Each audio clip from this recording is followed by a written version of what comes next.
Hello, everyone, and welcome to the Empowerment Collaborative Co-Parenting Project. And this is the first module in week 2, and it covers preventing co-parenting conflict, abuse, manipulation, and crimes. And this is part of our 4-week online course that's recurring. And if you're starting this week covers more interventions when a co-parent is experiencing maybe broken court orders, blocked access of their child, falsified allegations, different forms of coercive control that have crossed over the line into even crimes. And so this module will, cover the key points about the impact of um, trauma and manipulation on children and different approaches that are trauma-informed in cases that have evidence of risk of abuse, neglect, or harm, or even injustice, like weaponization of the court process and workers maybe not following through with mandated reporting or enforcement, or not knowing that they're liable on reporting a crime, or even how to diagnose child psychological abuse or other forms of manipulation that can be very hard to identify or often misdiagnosed. And then this module also covers evaluation of safety and risk prevention issues, assessment tools. Trauma prevention, of course, is always the goal. No matter what kind of trauma or abuse, the ability to identify and prevent should always be paramount.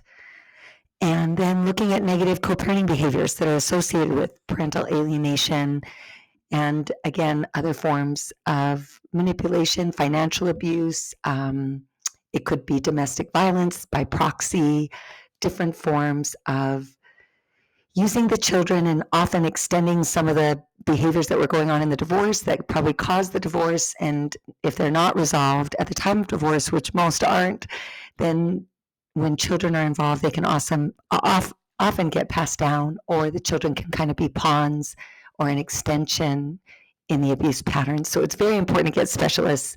And if you're here, as a parent or a professional, then you're probably aware of witnessed some of these manipulations and how high they can escalate. And so that's why it's just vital, urgent from our perspective, to prevent at the earliest signs and to unify all the professionals to make sure there aren't laws being broken or penal codes or domestic violence criteria, child abuse criteria, and looking at the impact on infants, even animals, pets in the home can feel the stress. So, of course, it's going to impact them in their relationships, trust, their self-esteem. The statistics about the outcomes of ACEs scores from trauma, especially in these court cases, are just off the chart. And it is really important that we're sharing information that helps protect and prevent against some of these really disturbing statistics against children that are victims really of a co-parenting divorce that might be high conflict that they really have no way of controlling. And often they're not even effectively assessed or interviewed, or if they are, it's often manipulated and can go on for years, even to the point these children are aging out with no resolution. So that's why we look at and really prioritize and want to spread information about trauma-informed approaches.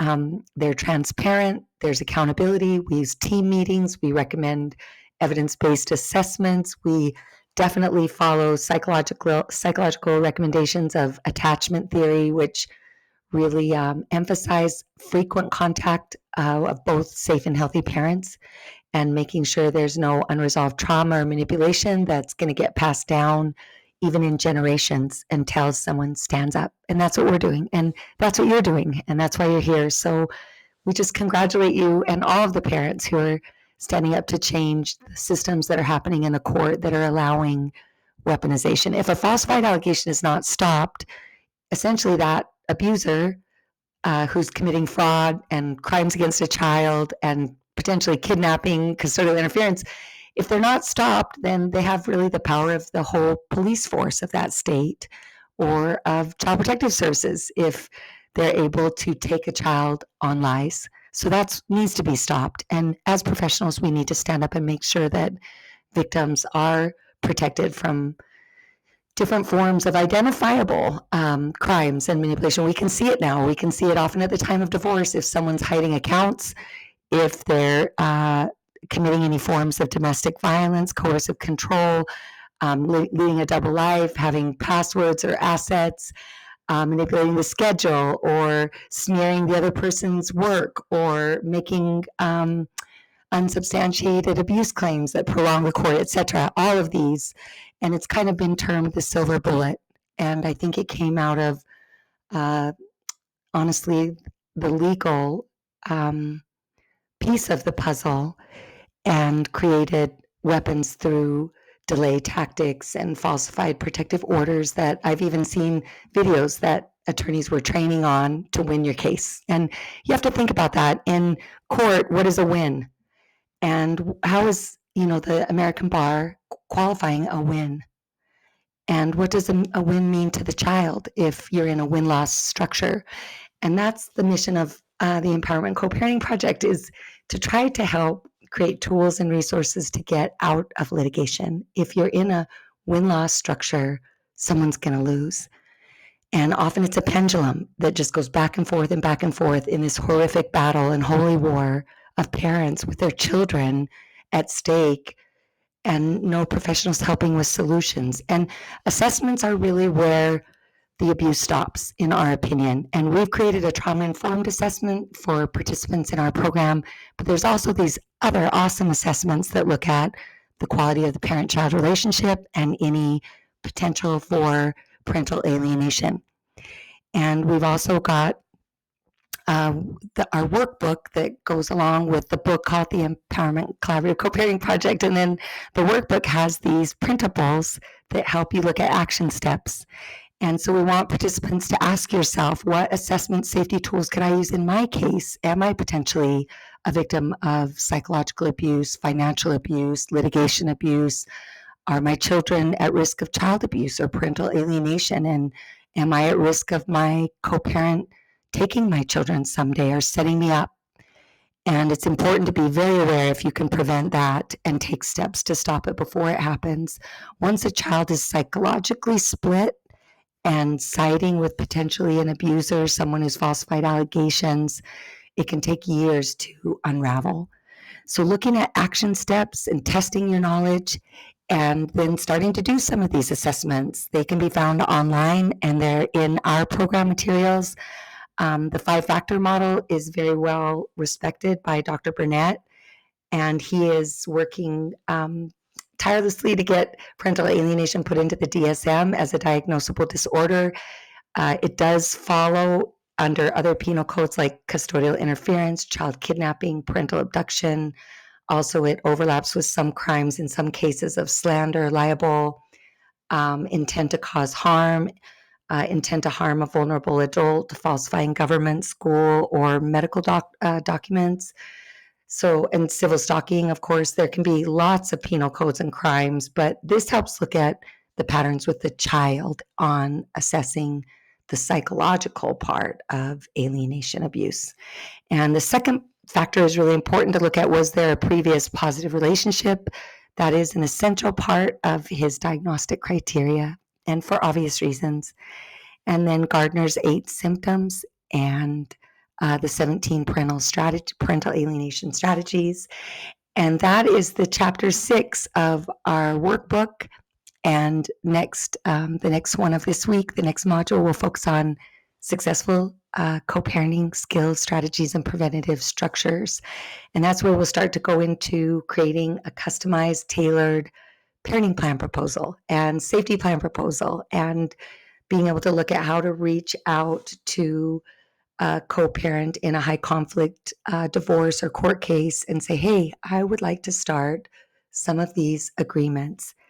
And we'll look at a trauma screener as well that can be used if you are experiencing abuse or manipulation of any kind. We like to start with reaching out to the other party and let them know we want to do prevention. We want to make sure there's no trauma.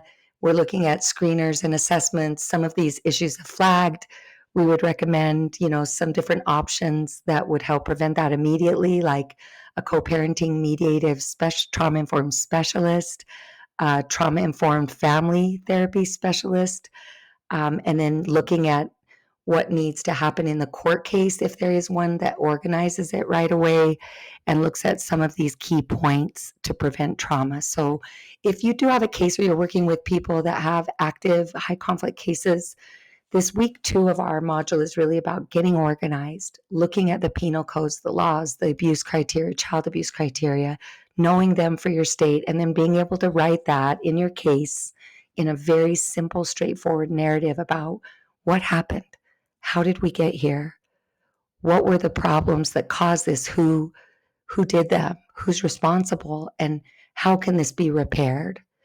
And often we find when you stay out of the minutia and all the chaos of the court proceedings and evidence and witnesses and really stick with your narrative about both children should have access to be able to love and be loved by both safe and healthy parents. And every parent in the United States has constitutional and parental rights and to be protected from crimes.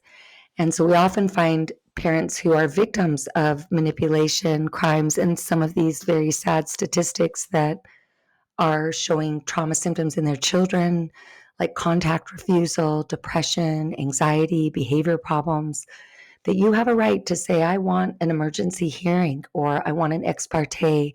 And that's how we're going to look at options that are out there that you can look at with your own professional experts or getting help in your state from crime victims and other legal supports to be able to stand up and make sure that no abuse or manipulation, falsified allegations, intent to harm, manipulating custody orders or using custodial interference or brainwashing a child is ever allowed. And that professionals understand if these screen that they're liable as well, that there's reporting laws, mandated reporting, reporting a crime, refusing to report a crime is a crime when a professional is not allowing or suppressing. So more and more victims are starting to realize I have rights and my child's not being protected. And this, of course, is not for cases where a child's being abused. Those are not parental alienation cases.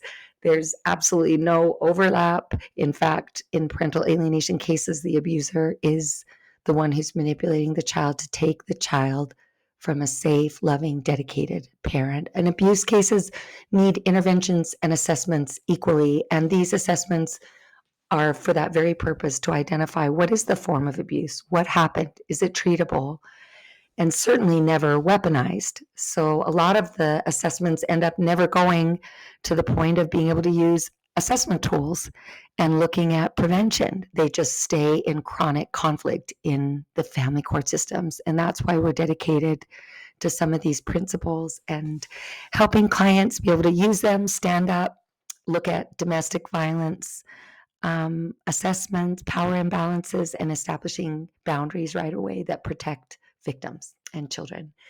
And so hopefully this information on this module will be helpful, and we can look further at the next one on the next chapters 6 and 7, I think 7 and 8. And so if you want to read forward in the workbook, otherwise we'll have a discussion group and can use case examples.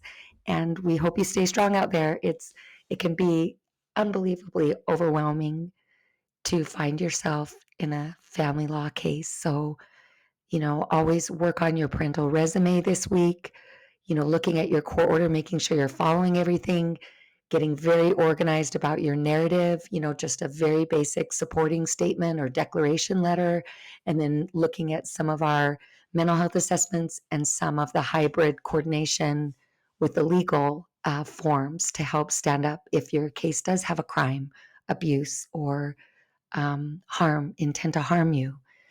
And, usually that's correlated with an intent to harm your relationship with your ability to love and protect your child. And so it's important that we all stand up. Otherwise, we're going to have a generation of children who are in a loss as adults and we're unprotected and often have very severe anxiety, depression, relationship, communication problems. So resolving is really the only way. And the people that we've worked with, we have not come with one case where we've had falsified information. All of the cases that have come to our program are cases that feel like they need immediate and urgent help to protect themselves from crime. So this chapter is really important.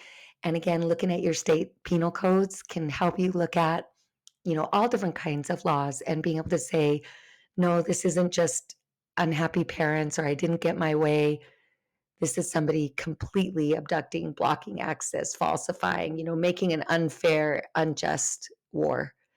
And to involve children is where it becomes highly immoral and unethical. And so it's important that we train professionals and share this information. If there's other screeners that are evidence-based, Dr. Childress has a normal range parent screener, and I recommend using all of those if you can on your declaration letter and creating a supporting statement. And then next week we work on proposing a safety plan and reaching out to your co-parent or opposing counsel, whatever way is appropriate, to say, I want to engage in some compromised mediative discussions to try to move forward with solutions. And I want to hear what your safety issues are. And I want to look at this next chapter of strategies and looking at successful co-parenting skills and preventative structures. And that'll come in the next discussion and moving forward with your form. So stay strong out there and, keep working on yourself and being your best self because this can be a really draining process. And, we always encourage parents to really vibrate a positive mindset and to really hold the hope that, you are going to win and that good does prevail. And it can be brutal and take years and sometimes decades, but we see that it does. And that's why we're here. And that's why you're here. So keep standing up.